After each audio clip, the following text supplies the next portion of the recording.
மேலாக யுத்தத்தின் காரணத்துக்காக பாதுகாப்பு வலயமாக இருக்கப்பட்ட பல்லாடி கேம்பு அதன் ஊடாக சேவையில் ஈடுபட்ட 264 ரூட்டில் சேவையில் ஈடுபடுகின்ற பஸ்களுக்கு சேவை வசாவலா என்பதை தான் கடைசி நேரம் வரைக்கும் ஈடுபட்டு கொண்டிருந்தவர்கள். இந்த பாதை 20 சித்திரை மாதம் 10ஆம் தேதி பாதை திறக்கப்பட்டது. அந்த பாதை திறக்கப்பட்டதன் பின்பு பஸ்களுக்கான சேவையை கேகேஸ்வரை நீடிக்க சொல்லி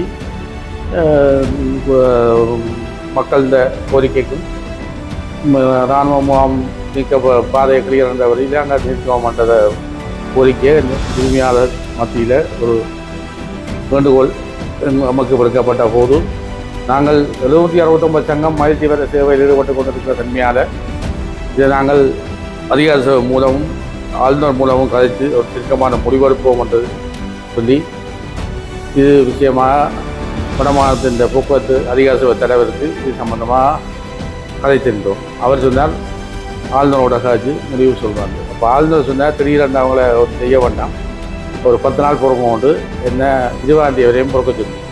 அப்போ இந்த விஷயத்தை 64 சங்கத்துக்கும் 20ஆம் தேதி வரையும் பொறுத்திருக்க கொண்டு 64 சங்கத்தினுடைய தலைவருக்கு அறிவித்தோம்.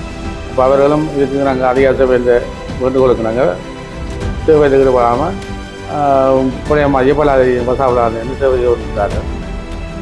மீண்டு 20ஆம் தேதியும் இது சரியான முடிவு பெறாத கட்டத்தில் எனக்கு ஆளுநருடன் தொடர்பு கொண்டு ஆளுநர் 23ஆம் தேதி 4ஆம் மாதம் திருப்பி ஒரு கூட்டம் கொண்ட 764 சங்கத்தின் பிரதிநிதிகளும் நானும் அதிகார சபை இந்த மெம்பரும் வட இலங்கை தனியார் சங்கத்தினுடைய தலைவராகி இருந்தும் வடமாநிலத்துக்குரிய போக்குவரத்து அதிகார சபை தலைவரும் கலந்துரையாடி 90ஆம் ஆண்டுக்கு 1990ஆம் ஆண்டுக்கு முற்பட்ட கால பகுதியிலே இந்த 769ம் 764 பஸ்கள் காங்கேசன் துறையிலிருந்து 764 பலாலி சந்தி ஊடாக மயிலுத்தி பலாலி சந்தி ஊடாக யாழ்ப்பாணமும் 769 காங்கேசன் துறையிலிருந்து நேரடியாக யாழ்ப்பாணம் இதுதான் பாதை அனுமதி பத்திரங்கள்.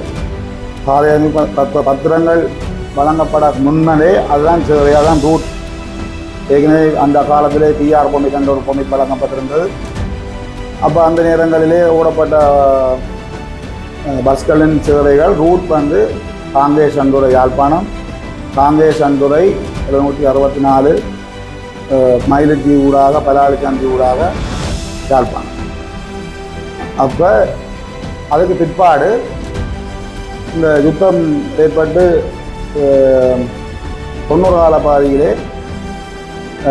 மல்லாகம் சந்தி இருந்து மல்லாகம் சந்தியிலிருந்து 769ம் குன்னாலக்கட்டுவன் சந்தியிலிருந்து 764ம் சேவையில் ஈடுபட்டு வந்தது. பிறகு காலங்கள் செல்ல செல்ல மீள் குடியேற்றங்கள் விடப்படும் பொழுது 769ஆனது மல்லாகத்திலிருந்து முக்கியமங்கோலடிக்கு வந்தது, பிறகு தெல்லிப்பளைக்கு வந்தது, பிறகு மாவட்டவரம் வந்தது, அதுக்கு பிற்பாடு காங்கேசன் துறை வந்தது. அதே போன்று 764 புன்னாலக்கட்டுவனிலிருந்து தெற்கு புன்னாலக்கட்டுவன், பிறகு வசாவலான் சந்தி வரை நீடித்தது. அதுக்கு பிறகு இந்த உயர் பாதுகாப்பு வலயம் என்ற காரணத்தினாலே 64 பாதையை திறக்கப்படவில்லை, பலாலி சந்தி ஊடாக திறக்கப்படவில்லை. அது வந்து 700 யாழ் பிராந்திய கூட்டிணைக்கப்பட்ட பஸ் கம்பெனிகளின் இணையத்தினுடைய தலைவர் கங்காதன் ஆகிய நான் இந்த கடந்த நேற்றைய தினம் சிறு அசம்பாவிதம் நடந்திருக்கு. 769 சங்கத்தினுடைய உரிமையாளர்கள் போராட்டம் ஒன்று நிகழ்த்தியது சம்பந்தமாக இந்த விஷயங்களை வெளிப்படுத்த வேண்டிய சூழ்நிலை அமைந்துள்ளேன். அந்த தன்மையில் இது முக்கியமாக கடந்த 35 ஆண்டுகளுக்கு மேலாக யுத்தத்தின் காரணத்துக்காக பாதுகாப்பு வலயமாக இருக்கப்பட்ட பல்லாடி கேம்பு அதன் ஊடாக சேவையில் ஈடுபட்ட 764 ரூட்டில் சேவையில் ஈடுபடுகின்ற பஸ்களுக்கு சேவை வசாவலா என்பதை தான் கடைசி நேரம் வரைக்கும் ஈடுபட்டு கொண்டிருந்தவர்கள். இந்த பாதை 70 சித்திரை மாதம் 10ஆம் தேதி பாதை திறக்கப்பட்டது. அந்த பாதை திறக்கப்பட்டதன் பின்பு பஸ்களுக்கான சேவையை கேகேஸ்வரை நீடிக்க சொல்லி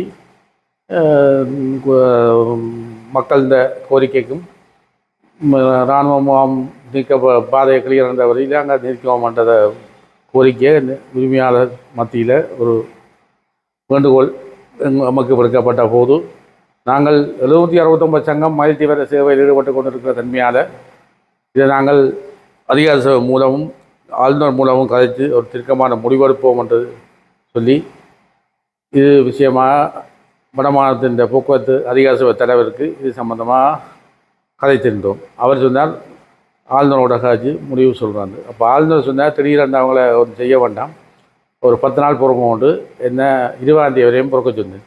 அப்போ இந்த விஷயத்தை 64 சங்கத்துக்கும் 20ஆம் தேதி வரையும் பொறுத்திருக்கும் போது 64 சங்கத்தினுடைய தலைவருக்கு அறிவித்தோம். அப்போ அவர்களும் இதுக்கு நாங்கள் அதிகார சபை இந்த வேண்டுகோளுக்கு நாங்கள் சேவையில் ஈடுபடாமல் பழைய மாதிரி பலாதி வசாவலாந்து சேவை இருந்தார்கள்.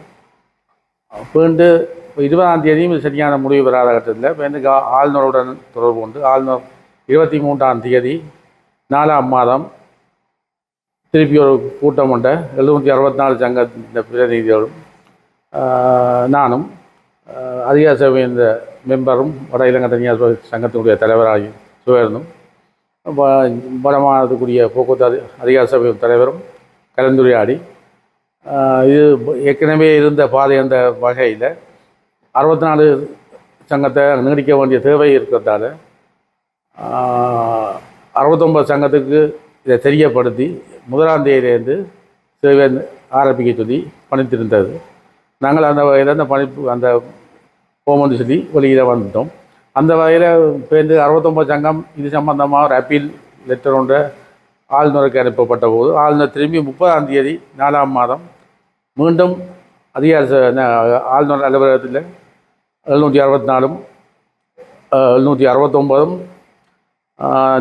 சிவபெருமனும் நானும் கலந்து கொண்டோம். இந்த மரமான போக்குவரத்து தலைவரும் கலந்து கொண்டார். அதில் இது சம்பந்தமாக கலந்துரையாடப்பட்ட போது ஒரு தீர்க்கமான முடிவெடுக்கப்பட்டது.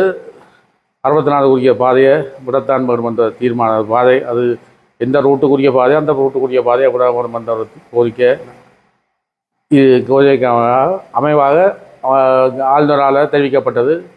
நீங்கள் 1ஆம் தேதி சேவையை ஆரம்பிக்க சொல்லியும் அப்போ இதுக்கு 69 சங்கம் தங்களை கீரிமலைக்கு விட சொல்லி ஒரு கோரிக்கையை விட்டவன். அது சம்பந்தமாக ஆளுநர் சொன்னால் மக்கள் தேவை இருந்தால் அதை விடத்தான் வேணும் என்று சொல்லி அதுக்கு நான் சொன்னான் 768 தச்சங்காட்டு சந்தி வரைக்கும் சேவையில் ஈடுபட்டு கொண்டிருக்கின்றது. அந்த மாதிரி அவையோடையும் கதைச்சி தான் இதுக்கான தீர்க்கமான முடிவெடுக்கணும் என்று சொல்லி கூட்டம் முடிவடைந்தது. அப்போ நாங்கள் இதுக்கு ஒரு இணக்கப்பாட்டுடன் வெளியில் வந்தோம். இதற்கு பிறகு வெளியில் வந்து தலைவர் 69 தலைவர்கிட்ட 1ஆம் தேதி வேண்டாம், நாங்கள் கிளியர் பண்ணி போட்டு 2ஆம் தேதி நீங்கள் 64 பேரை சொல்லணும் 64 நிர்வாகத்தோட எங்காச்சு சரி இவ்வளோ நாள் நண்டானே ஒரு நாள் விட்டு கொடுத்து 2ஆம் தேதி நாங்கள் சேவையில் ஆரம்பிப்போம்னு சொல்லிட்டு 2ஆம் தேதி இராணுவ தளபதியும் மற்றது தெல்லிப்பளை பிரதேச செயலர் அவர்கள் மூலம் அன்றைய அங்குரார்ப்பணம் செய்து வைத்தோம் 2ஆம் தேதி. ஆனால் 769 சங்கம் அதில் எந்த இதுக்கும் நகரவில்லை. இது சம்பந்தமாக 64 சங்கத்தின் உரிமையாளர் தாங்கள் தொடர்ந்து பாதிக்கப்படுகிறோம், நாங்கள் 3000-3500 எரிபொருள் வீணாகுது, அங்கால மக்களை ஏற்ற எங்களுக்கு தீர்வு கிடைக்கிதுன்னு சொல்லி என்னோட நெருக்கமே பிரச்சனை. இப்போ நான் பொறுங்க ஆளுநர் முடிவெடுத்து தருவதானே அதிகார சேவை முடிவெடுத்து தருவோமே. நான் அந்த 69 சங்கம் எங்களோட இணைஞ்சு செய்யப்படாதால் அவை தான் இதுக்கு முடிவெடுக்கணும் நான் தெரியப்படுறேன் இவைக்கு. அப்போ இது சம்பந்தமாக திருப்பி பிரச்சனை நிகழ்ச்சி கொண்டு வந்து கடந்த 20ஆம் தேதி வரைக்கும் பிரச்சனை. 20ஆம் தேதி திருப்பியும் ஆளுநரால் அழைக்கப்பட்டு அதில் 769, 768, 69 3 சங்கங்களும் சேர்ந்து வடமான போக்குவரத்து அதிகாரி தலைவரும் பொது முகாமையாளர் சிவபெருமன் நான் அந்த சுயகாரணமாக அந்த கூட்டத்தில் கலந்து கொள்ள முடியவில்லை. அதை அன்றைக்கு ஒரு முடிவை எடுப்போம் என்று வாக்குவாதத்தின் தர்க்கத்தின் பத்தியில் கூட்டம் நடைபெற்று நினைக்கவே அவர்கள் எங்கள் போன உறுப்பினர்களால் தெரியப்படுத்தப்பட்டது. 69 சங்கத்தை இப்படி அனுப்ப சொல்லி அன்றைய கூட்டத்தில் முக்கியமாக இதை விட யாழ் மாவட்டத்தினுடைய பிரதி போலீஸ் மா அதிபர் சிரேஷ்ட போலீஸ் அத்தியட்சகர் Kankesanthurai police OIC Palali police OIC இவைகள் மத்தியில் வச்சு தான் கூட்டம் நடைபெற்றது. அந்த கூட்டத்தின் மத்தியில் கடைசியாக வந்த முடிவு 69 போக சொல்லியாச்சு. சட்டத்தை நடைமுறைப்படுத்த சொல்லி கவர்னரால் பணிக்கப்பட்டிருந்தது போலீஸ் நிலையத்துக்கு. ஆனால் அது திரும்பவும் நேற்றைய தினம் இந்த 69 சங்கத்தினுடைய உரிமையாளர்கள் அங்கத்தை பிரதேச மக்கள் நின்று போராட்டம் ஒன்று நேற்று நடைபெற்றது. அந்த போராட்டம் மத்தியில் கந்த பிரச்சனையை தெரியப்படுத்தியிருந்தார்கள். ஆனால் அதில் முழுதாக நாங்கள் அதை வெளிப்படுத்த வேண்டிய தேவையில்லை. அந்த அப்படியான மீடியாவுக்கெல்லாம் அது தேவையில்லாத இதுகளையெல்லாம் பிரயோகித்தார்கள். அதில் முக்கியமாக ஒரு கருத்து வெளியிடப்பட்டதாம் 768க்கு அளவட்டி 50 தான் பாதை அனுமதி என்றும் அதை நீடித்து கொடுத்தாங்க. அது நீடித்து கொடுத்து கிட்டத்தட்ட நான் ஒரு 10 வருஷத்துக்கு மேலே இருக்கும். ஏன்னா 2 அதிகாரத்தை வரமுன்னா தேசிய ஊகத ஆணைக்குழு தலைவராக அரசாங்க அதிபர் இந்த காலப்பகுதியில் இந்த பாதை அனுமதி வழங்கப்பட்டது. அதுவும் 788 சங்கத்தை நிர்வாகத்தையும் அழைத்து 768 சங்கத்தையும் அழைத்து இதுக்கு இணக்கப்பட்ட பிறகு தான் அந்த பாதையை நீடித்து கொடுத்தா மக்கள்கிட்ட தேவை இருக்கிறது.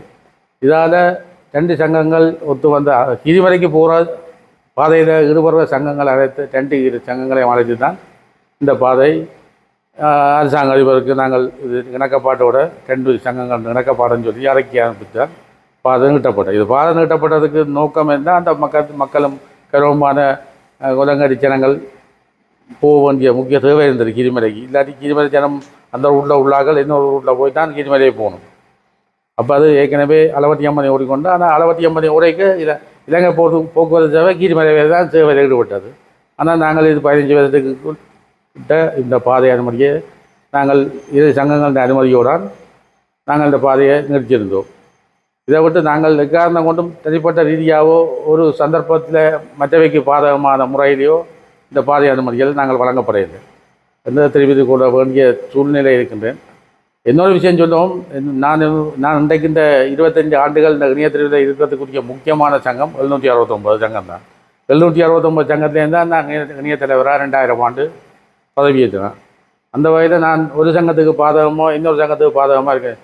சரியான நியாயம் சட்டத்துக்கு அமைவதுதான் இன்று வரைக்கும் எனது பணி ஆற்றிக்கொண்டிருக்கின்றேன். அந்த மத்தியில் நான் ஒரு சங்கத்துக்கு பாதகமான முறையில் செய்திருந்தால் நான் அந்த 25 ஆண்டுகளும் தொடர்ந்து இருக்க வேண்டிய சூழ்நிலையில் இருக்க மாட்டேன்.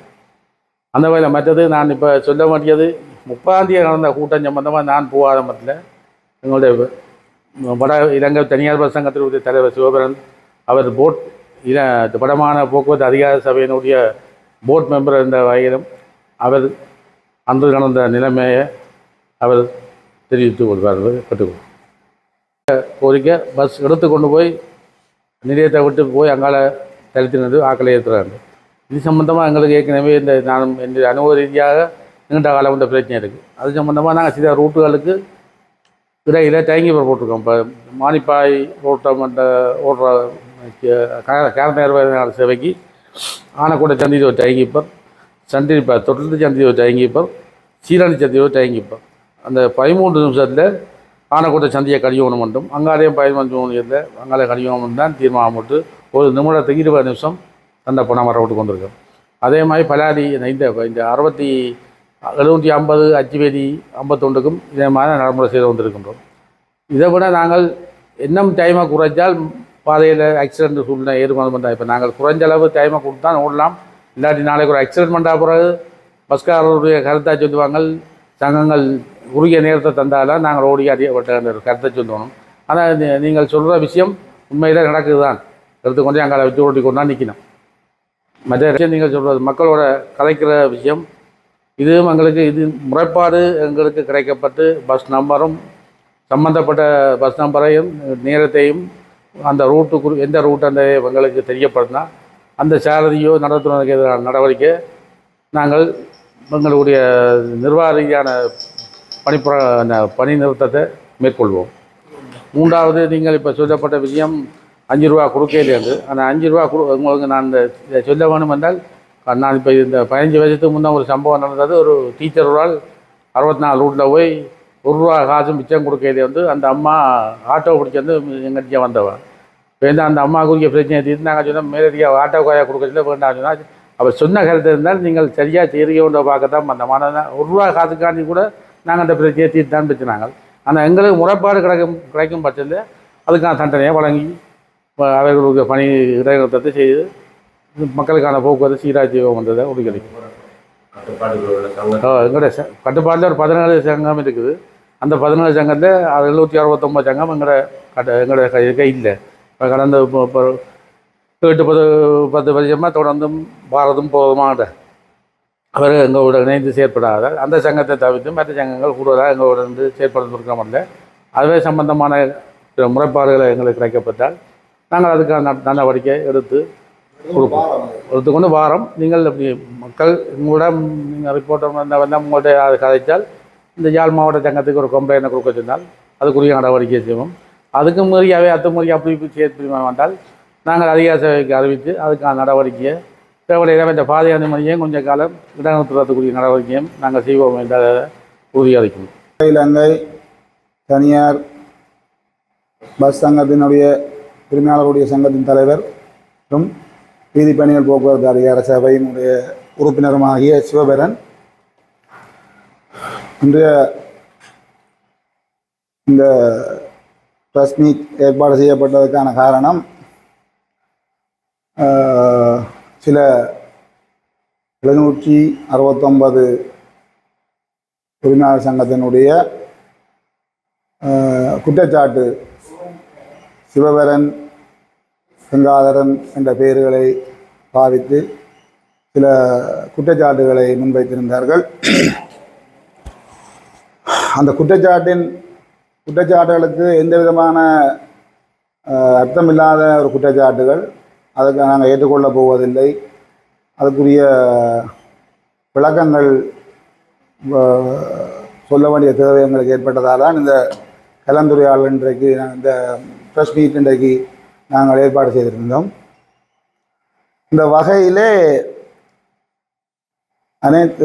அனைவருக்கும் தெரியும், மக்களுக்கே தெரியும், 90ஆம் ஆண்டுக்கு 1990ஆம் ஆண்டுக்கு முற்பட்ட கால பகுதியிலே இந்த 769ம் 764ம் பஸ்கள் காங்கேசன்துறையிலிருந்து 764 பலாலி சந்தி ஊடாக மயிலிட்டி, பலாலி சந்தி ஊடாக யாழ்ப்பாணமும், 769 காங்கேசன்துறையிலிருந்து நேரடியாக யாழ்ப்பாணமும் தான் பாதை அனுமதி பத்திரங்கள். பாதை பத்திரங்கள் வழங்கப்பட முன்னரே அதுதான் சேவையாக தான் ரூட். ஏற்கனவே அந்த காலத்திலே பிஆர் பொமிட் என்ற ஒரு பொமிட் வழங்கப்பட்டிருந்தது. அப்போ அந்த நேரங்களிலே ஓடப்பட்ட பஸ்களின் சேவைகள் ரூட் வந்து காங்கேசன்துறை யாழ்ப்பாணம், காங்கேசன்துறை 764 மயிலிட்டி ஊடாக பலாலி சந்தி ஊடாக யாழ்ப்பாணம். அப்போ அதுக்கு பிற்பாடு இந்த யுத்தம் ஏற்பட்டு 90 கால பாதியிலே மல்லாகம் சந்தியிலிருந்து 769ம் புன்னாலக்கட்டுவன் சந்தியிலிருந்து 764ம் சேவையில் ஈடுபட்டு வந்தது. பிறகு காலங்கள் செல்ல செல்ல மீள்குடியேற்றங்கள் விடப்படும் பொழுது 769ஆனது மல்லாகத்திலிருந்து துர்க்கியமங்கோலடிக்கு வந்தது, பிறகு தெல்லிப்பளைக்கு வந்தது, பிறகு மாவூட்டவரம் வந்தது, அதுக்கு பிற்பாடு காங்கேசன்துறை வந்தது. அதே போன்று 764 புன்னாலக்கட்டுவனிலிருந்து தெற்கு புன்னாலக்கட்டுவன், பிறகு வசாவளான் சந்தி வரை நீடித்தது. அதுக்கு பிறகு இந்த உயர் பாதுகாப்பு வலயம் என்ற காரணத்தினாலே 64 பாதையே திறக்கப்படவில்லை, பலாலி சந்தி ஊடாக திறக்கப்படவில்லை. அது வந்து 764 உரிமையாளர்களுடைய பஸ்காரருடைய பிரச்சனை அல்ல. அது இந்த யுத்த காலத்தில் இப்படி தேவை பிரச்சனை, இந்த இப்படியான சில நிலப்பாடுகள் இருக்கிறதால உயர் பாதுகாப்பு வலயம் என்று சொல்லி இருந்த காலத்தில் இந்த பாதையை திறக்காதபடியாக தான் அவர்கள் அங்கு காங்கேசன்துறை வரை செல்ல முடியாமல் போனது. இப்பொழுது அதற்கு காங்கேசன்துறை 769 பஸ்கள் காங்கேசன்துறையிலிருந்து போன பிறகு 700 மயிலட்டி வரைக்கும் நீடித்த மக்களை மீள்குடியேற்றம் ஏற்றின காரணத்தினால தற்காலிகமாக அந்த மக்களுக்கான சேவைகளை 769 சங்கத்தினுடைய பஸ்கள் சேவையாற்றி வந்தது. அதை நான் வரவேற்கின்றேன், நன்றி கூறுகின்றேன். அந்த வகையிலே இந்த 35 வருடங்களுக்கு பிற்பாடு அந்த பாதையே திறக்கப்பட்டது. இப்போ 10ஆம் தேதி 4ஆம் மாதம் திறக்கப்பட்டது. அதற்கு பின்னர் அவர்கள் தங்களுடைய ரூட்டுக்கு செல்ல வேண்டிய தேவை இருக்கு. அந்த வகையில் எங்களுடைய இந்த மீளவும் அவர்களுடைய தங்களுடைய சொந்த ரூட்டான காங்கேசந்துறைக்கு செல்ல வேண்டும் என்ற கோரிக்கையை கௌரவ ஆளுநர் அவர்களை முன்வைத்து அவர்களுடைய கலந்துரையாடல் ஒன்றை ஏற்படுத்தி அந்த கலந்துரையாடலின் போது 30ஆம் தேதி 23ஆம் தேதி ஒரு கலந்துரையாடல் நடைபெற்றது. அந்த 4ஆம் மாதம் 23ஆம் தேதி ஒரு கலந்துரையாடலின் போது கௌரவ ஆளுநர் அவர்களால் பணிப்புரை விடுக்கப்பட்டது. தங்களுடைய சேவைகளை காங்கேசந்துறை வரை நீடித்து செல்வதற்கு அனுமதி வழங்கப்பட்டது. அந்த வகையிலே அவருடைய பணிப்புரைக்கு அமைவாக எங்களுடைய வீதி பயணிகள் போக்குவரத்து அதிகார சபையினுடைய தலைவரால் கடிதம் ஒன்று அனுப்பி வைக்கப்பட்டது. 764க்கும் 769க்கும் இவ்வாறான மீள்குடியேற்றம் இந்த பாதை திறக்கப்பட்டது காரணமாக 764 பஸ்கள் காங்கேசன்துறை வரை சேவை செய்யும் என்பதையும் தாங்கள் 769 காங்கேசன்துறை யாழ்ப்பாணம் வரை ஆன சேவையை மேற்கொள்ளுமாறும் அவர்களுக்கு கடிதம் மூலம் அறிவிக்கப்பட்டது. அதற்கு பிற்பாடு இன்னும் ஒரு கலந்துரையாடல் ஒன்று நடைபெற்றது. 769 சங்கத்தினரால் அப்பீல் ஒன்று வழங்கப்பட்டிருந்தது கௌரவ ஆளுநர் அவர்களிடம். அந்த கலந்துரையாடலின் பொழுது ஏற்கனவே நடைபெற்ற கலந்துரையாடலுக்கு பிற்பாடு ஒரு கலந்துரையாடல் நடைபெற்றது. அப்பீல் ஒன்று வழங்கப்பட்டிருந்தது. ஏற்கனவே எங்களுடைய தலைவர் கங்காதரன் அவர்கள் உங்களுக்கு இது சம்பந்தமாக தெரிவித்திருந்தார். அதற்கு அமைவாக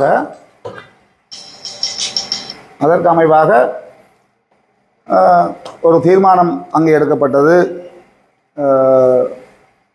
769 தாங்கள் மயிலட்டியிலிருந்து காங்கேசன்துறைக்கு செல்வதாகவும்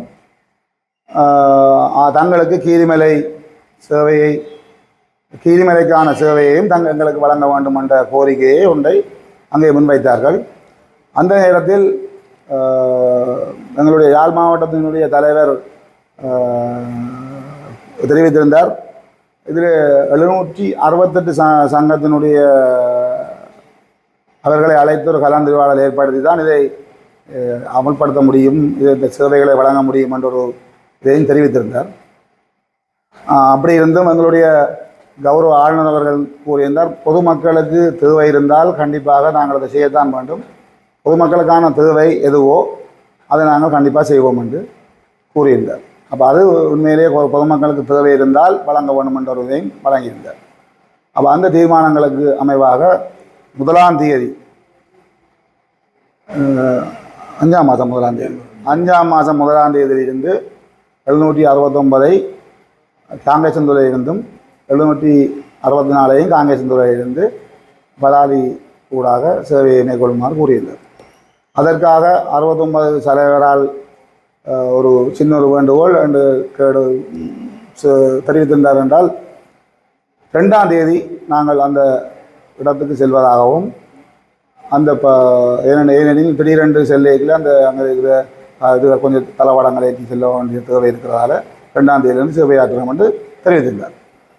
அப்போ அதற்கு பிற்பாடு அவர்கள் அந்த சேவையை மேற்கொள்ளவில்லை. எங்களுக்குள்ளேயே நாங்கள் ஒரு ஒற்றுமை இல்லாத காரணத்தினால் இப்போ என்ன பொறுத்தளவில் 35 வருடங்களுக்கு மேலாக ஒரு இடத்தை அடைத்து பிடித்து வைத்திருந்தவர்கள் விட்டா பிறகு அவங்க அந்த சேவைக்கு வரும்பொழுது நாங்கள் எல்லாரும் ஒற்றுமையாக சேர்ந்தவர்களை வரவேற்று எல்லாரும் ஒற்றுமையாக சேர்ந்ததை செயல்படுத்த வேண்டும். இவ்வளவு காலம் நாங்கள் அவர்களுடைய பாதையிலிருந்து சேவை ஆற்றியதுக்கு ஒரு நன்றி சொல்லிவிட்டு நாங்களும் 69க்கு நன்றி சொல்லுகிறோம். அதே நேரம் 64 எங்களுடைய இடத்தை நீங்கள் எங்களோட மக்களுக்கான சேவையை வழங்கியதற்கு நன்றி என்று சொல்லி எல்லாரும் சேர்ந்து ஒற்றுமையாக சேர்ந்து அந்த இடத்திலே அவர்களை வரவேற்று அவர்களுக்குரிய இடத்தை விட்டு கொடுத்து போக வேண்டியதான் எங்களுக்குரிய ஒற்றுமைத்தன்மை. நாங்கள் வழங்குறது எல்லாரும் ஒரே போக்குவரத்து தான் வழங்குறோம். தனியாராகிய நாங்கள் எல்லாரும் ஒரு போக்குவரத்தை வழங்குறோம். இந்த வடமாகாணத்தில் இருக்கின்ற உரிமையாளர் எல்லாரும் எங்களுக்கு ஒன்றுதான். அதே நேரம் பயணிகளுக்கு சிறந்த சேவை ஆற்ற வேண்டும் என்ற நோக்கத்தோடு தான் நாங்கள் சேவை ஆற்றி கொண்டிருக்கிறோம். இந்த வகையிலே ஒரு குற்றச்சாட்டை வச்சிருந்தார்கள். சிவபரன் சொல்வதை கேட்டு கௌரவ ஆளுநர் செய்கிறார் என்றும் கௌரவ எங்களுடைய வீதி பயணிகள் போக்குவரத்து அதிகார சபை செய்கிறார்கள் என்றும் கங்காதரன் என்ற சொல்லை கேட்டு செய்கிறார் என்றும் இந்த குற்றச்சாட்டுகள் ஒருவரும் ஏற்றுக்கொள்ள மாட்டார். இது வந்து சட்டத்தில் என்ன இருக்கோ சட்ட ரீதியான நடவடிக்கை யாராருக்கு என்னென்ன செய்ய வேண்டும் என்றதை சட்டத்தின் முறையில்தான் அதிகார சபையாக இருந்தாலும் சரி கௌரவ ஆளுநராக இருந்தாலும் சரி செய்வார்கள். அந்த வகையிலே இந்த இன்னுமொரு குற்றச்சாட்டை வச்சிருந்தார்கள். 769 சங்கத்தினர் கௌரவ ஆளுநர் தங்களை வெளியே போகுமாறு விரட்டி அனுப்பினார் என்று சொல்லி ஒரு குற்றச்சாட்டையும் வச்சிருந்தார்கள். அதே நான் உங்களுக்கு கடைசியாக நடந்த 20ஆம் தேதி நடந்த கலந்துரையாடல், இந்த மாதம் 5ஆம் மாதம் 20ஆம் தேதி நடந்த கலந்துரையாடலில் தலைவர் செயலாளர் சங்கங்களுடைய தலைவர் செயலாளரை மட்டும் கலந்துரையாடலுக்கு வருமாறு அறிவிக்கப்பட்டிருந்தது. அந்த வகையில் 769 சங்கத்திலிருந்து 4 பேர் வந்திருந்தார்கள். தலைவர் செயலாளர் உட்பட மேலதிகமான 2 பேர். அந்த கலந்துரையாடலின் போது கௌரவ ஆளுநர் அவர்களால் தெரிவிக்கப்பட்ட விடயம், நீங்கள் எல்லாரும் ஒரே சேவை ஆற்றுற நீங்கள் ஒரு சங்கம் எல்லாரும் ஒன்று தானே, நீங்களே ஒரு கலைத்து பேசி ஒரு தீர்மானத்தை எடுத்தால் நாங்கள் அதை நிறைவேற்றுறோம் என்று சொன்னார். அந்த வகையில் நிறைவேற்ற நாங்கள் தயாராக இருக்கிறோம், நீங்களே முடிவெடுங்கோ, நீங்களே உங்களோட பிரச்சனை தீர்த்து எங்களுக்கு சொல்லுங்க, ஒரு கிழமை டைம் உங்களுக்கு தரலாம் என்று சொன்னார். அப்படி சொன்ன பொழுது அதை நான் தெரிவித்திருந்தேன். இந்த பிரச்சனைகளுக்கு பிறகு அநேகமாக நான் நினைக்கிறேன் 15ஆம் தேதி 5ஆம் மாதம் 2025ஆம் ஆண்டு வீதி பயணிகள் போக்குவரத்து அதிகார சபையிலே 769, 768, 764 இந்த 3 சங்கங்களையும் அழைத்து வீதி பயணிகள் அதிகார சபையினுடைய தலைவர் பொது முகாமையாளர்கள் அவர்கள் ஒரு கலந்துரையாடலை மேற்கொண்டு சுகமான தீர்வை எட்டுமாறு கூறியிருந்தார்கள். இந்த அளவட்டிக்கான சேவைக்கும் சேவை சம்பந்தமாக தான் கலைச்சிருந்தார்கள். 769 அளவட்டியான சேவை ஓட போகுது, அதுக்கும் உங்களுக்குரிய சேவைகளை 3 சேவைகள் தரலாம் என்ற எல்லாம் ஏதோ கலைச்சிருந்தார்கள். அந்த கலந்துரையாடலில் அவர்கள் 10 சேவை கேட்டிருந்தார்கள். அதுகளிலே முரண்பாடுகள் வந்து அந்த கலந்துரையாடலையும் தீர்மானங்கள் எட்டப்படாத போது திருப்பி சங்கங்களுடைய ஒற்றுமைத்தன்மையும் மற்றது இதையும் அவை இந்த விட்டுக் கொடுப்புகளும் இல்லாத காரணத்தினால கௌரவ ஆளுநர் அவர்கள் எங்களுக்கு சட்டம் என்ன இருக்கோ அதை தான் நாங்கள் செய்யணும், உங்களுடைய விட்டுக் கொடுப்புகள் உங்களுடைய கலந்துரையாடல் மூலம் சமாதானமான தீர்மானம் இல்லாட்டி நாங்கள் சட்ட நடவடிக்கை எங்களுக்கு இந்த சட்டத்தில் என்னென்ன இருக்கோ அந்த நடவடிக்கைகளை தான் எங்களால் மேற்கொள்ள முடியும் என்று தெரிவித்திருந்தார். அந்த வகையில் மேலதிகமாக தலைவர் செயலாளர் உட்பட மேலதிகமாக கலந்துரையாடலுக்கு வர இருந்திருந்த ரொபின்சன் அவர்களால் இந்த குற்றச்சாட்டை வைத்திருந்தார். தன்னை வழியில் அனுப்பினது சிவபரன் கதைகளை கேட்டு நடக்கினோம், கங்காதரன் கதைகளை கேட்டு நடக்கினோம் என்று. இந்த குற்றச்சாட்டை நாங்கள் ஒருபோதும் ஏற்றுக்கொள்ள போவதும் இல்லை. கௌரவ ஆளுநர் அவர்களிடம் அவர் தெரிவித்திருந்தார், நான் சொன்னேன், இந்த 764 பாதைக்குரிய ரூட்டை நீங்கள் விட்டு கொடுங்கோ, அளவட்டிக்கான பிரச்சனைகளை நாங்கள் கலைச்சி பேசி தீர்ப்போம். உங்களுக்கு அளவட்டிக்கு போகணும்னு சொன்னால் அது வேறு பிரச்சனை, அதுக்கான பிரச்சனைகளை நாங்கள் கலந்து பேசி எத்தனை சேவை நீங்கள் ஓட போகிறீங்கன்னு கலந்து தீர்ப்போம்ன்ற மேசையில் குத்தின மாதிரி எழுந்து சொன்ன வடிவம், நாங்கள் அளவட்டிக்கு போக வேண்டிய தேவையில் நாங்கள் 764 பாதையை விட்டு மயிலட்டியிலேருந்து நாங்கள் போக மாட்டோம்.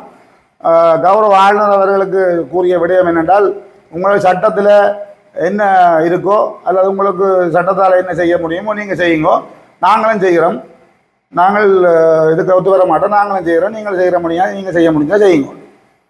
நாங்கள் ஜனநாயக ரீதியில் நாங்கள் கோர்ட்ஸுக்கு போவோம் அல்லது எங்கேயும் போராடுவோம், எங்களால் செய்ய முடியாது என்று கூறிய கனவாக கௌரவ எங்களுடைய தலைவர் வீதி பயணிகள் போக்குவரத்து தலைவர் அவர்கள் தெரிவித்திருந்தார். இங்கே கலந்துரையாடலுக்கு மட்டும் அழைக்கப்பட்டவர்கள் மட்டும் தான் இங்கே வர வேண்டும். மேலதிகமாக வருபவர்கள் இப்போ இவ்வாறான அடாவடித்தனமான கதைகளும் குழப்பக்கூடிய வகையான கதைகளையும் இங்கே கதைக்க வேண்டாம் என்றும், கூட்டத்துக்கு அழைக்கப்பட்டவர் மட்டும் இருக்கலாம், மற்றவர்கள் வெளியில் நிற்குமாறு கூறியிருந்தார். கௌரவ ஆளுநர் அவர்கள் இங்கே கூட்டத்துக்கு வந்தால் நீங்கள் குழப்ப கூட்டத்துக்கு வாரனீங்களோ, இல்லை நீங்கள் செய்ய மாட்டோம் நீங்கள் செய்கிறதை செய்யுங்கன்னு சொல்கிறதுக்கு கூட்டத்துக்கு வாரனீங்களோ, இப்படியான ஆட்களை ஏன் கூட்டத்துக்கு நீங்கள் அழைக்கிறீங்கள் என்று கேட்டது. ஒரு உயர் அதிகாரிகளை பார்த்து செய்கிறதை செய்யுங்கோ, நாங்கள் போக மாட்டோம், நீங்கள் செய்கிறதை செய்யுங்கோ, நாங்கள் உங்களால் என்ன முடிஞ்சாலும் செய்யுங்கோ, நாங்கள் போக மாட்டோம் என்று சொல்லி ஒரு உயர்ந்த துணியில் கேள்விகளை எழுப்பும்போது எந்த அதிகாரிக்கும் கோபம் வரும். அதே தான் அந்த நிறைய அதில் அந்த கலந்துரையாடலில் போலீஸ் மா அதிபர், பிரதி போலீஸ் மா அதிபர், மற்றது எஸ்எஸ்பி, கலாலி ஓஎஸ், கேகேஎஸ் ஓஎஸ் எல்லாரும் இருக்கிறார்கள். அதே நேரம் ஆளுநருடைய செயலாளர், அதிகார சபையுடைய தலைவர்கள் எல்லாரும் இருக்கும் பொழுது ஒரு ஒரு என்னது ஒரு வெறுற்ற துணியில் நாங்கள் இயலாது செய்ய மாட்டோம் என்று சொல்கிற ஆக்கள் வந்து அந்த கலந்துரையாடலில் உண்மையிலே சமூகம் அழைத்து குழப்பத்தான் வந்திருக்கார்கள்ன்ற ரீதியில் தான் கௌரவ ஆளுநர் அவர்களால் தெரிவிக்கப்பட்டது. கூட்டத்துக்கு வர அழைக்கப்பட்டவர் மட்டும் இருக்கலாம், மற்ற ஆக்கள் வெளியில் நிற்குமாறு தெரிவித்திருந்தார். அது ஆளுநருடைய செயலாளரால் தெரிவிக்கப்பட்டது. இதை இப்படியான ஒரு விடயம் மனவருத்தத்துக்குரிய விடயமாகும். என்னென்றால் எங்களுக்குள்ளேயே ஒரு ஒற்றுமை தன்மை இல்லை என்றால், என்னை பொறுத்தளவில் 69 சங்கம் தான் என்னுடைய சங்கம். 69 சங்கத்தில் என்னுடைய பஸ் இருந்தது. 69 சங்கத்திலே நான் சின்ன வயதிலிருந்து 69 காங்கேசன் துறையிலிருந்து யாழ்ப்பாணம் வரையும் சேவையாற்றி கொண்டு வந்தேன் நான். எங்களுடைய அப்பாவும் அந்த ஒரு வழியில தான் சேவையாற்றி கொண்டவர், 64க்கும் சேவையாற்றி கொண்டவர். ஆகையில் அந்த 69 சங்கத்துக்கு புறநான ஒரு முடிவை நான் எடுக்கவில்லை, அல்லது நாங்கள் எந்த பேரப்பா வச்சபடியா நாங்கள் சுயநலமாக செய்யப்படுறோம் என்று. 69 சங்கம் ஒன்று தான், அளவட்டி சங்கம் ஒன்று தான், 64 சங்கம் ஒன்று தான், வடமாகாணத்தில் இருக்கிற உரிமையாளர் அனைத்தும் ஒன்று தான். அந்த வகையில் தான் நான் வட இலங்கை சங்கத்துக்குரிய தலைவராக இருக்கின்றேன்.